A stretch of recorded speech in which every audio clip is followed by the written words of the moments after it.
Polynésie française est un pays où il faut bon investir parce qu'il y a de nombreuses opportunités. C'est un pays jeune, c'est un pays où il y a énormément de choses qui doivent être faites. Et il y a 3 secteurs qui sont particulièrement intéressants parce qu'il y a...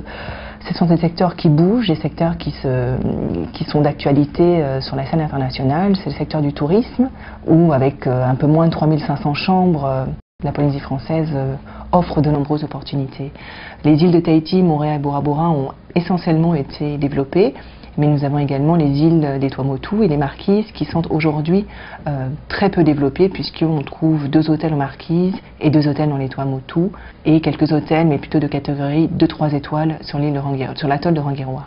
Dans le secteur de l'aquaculture également, la Polynésie française n'a pas beaucoup développé ce secteur-là, que ce soit la pisciculture, mais également tout ce qui est aquariophilie, tout ce qui est repeuplement des eaux, mais également exportation de corail, exportation de poissons. La Polynésie française essaie de se situer en tant que précurseur. Aujourd'hui, c'est un secteur qui est en plein essor. Un dernier secteur qui est également très porteur, ce sont les énergies nouvelles, peut-être pas en termes d'exportation d'énergie, par contre en termes de projets pilotes, la Polynésie française offre de nombreuses opportunités techniques pour tester les projets, que ce soit avec l'énergie des vagues, l'énergie thermique des mers, le soleil, le vent. La Polynésie française peut proposer des projets pilotes assez intéressants. On offre la possibilité aux investisseurs donc, de bénéficier de mesures de défiscalisation assez importantes, donc qui leur permettent à la fois de défiscaliser leurs propres investissements, mais également d'investir dans d'autres secteurs via des mécanismes de défiscalisation. Nous offrons également une population jeune dynamique qui est en attente de projets qui leur ressemblent, puisque la population est jeune en Polynésie et ne demande qu'une chose, c'est d'être formée et de trouver bien entendu du travail.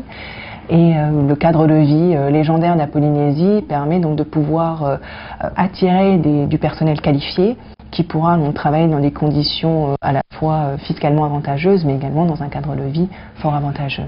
Nous offrons la possibilité aux investisseurs de mettre à disposition nos équipes techniques, donc des équipes spécialisées à la fois dans les dispositifs d'incitation à l'investissement, mais qui connaissent également les procédures administratives.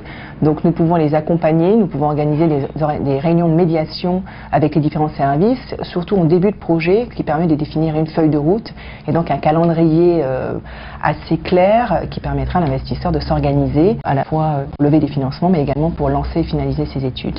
Donc pourquoi investir en Polynésie? Nous offrons des dispositifs d'incitation fiscale attractifs, nous offrons des opportunités d'investissement à la fois innovantes mais également traditionnelles. Le cadre de vie est recherché donc pour attirer du personnel qualifié de l'extérieur. La Polynésie offre des conditions à la fois fiscales mais également quotidiennes de vie fort intéressantes puisqu'il n'y a pas d'impôt sur le revenu, donc c'est un critère très attractif. Une population jeune et dynamique qui est à la recherche donc, de projets qui leur ressemblent. Donc l'addition de ces différentes infrastructures permet à des investisseurs de venir en Polynésie, qui est toujours un territoire français et donc qui permet donc d'offrir des garanties en termes institutionnels mais également en termes de sécurité et en termes monétaires importants.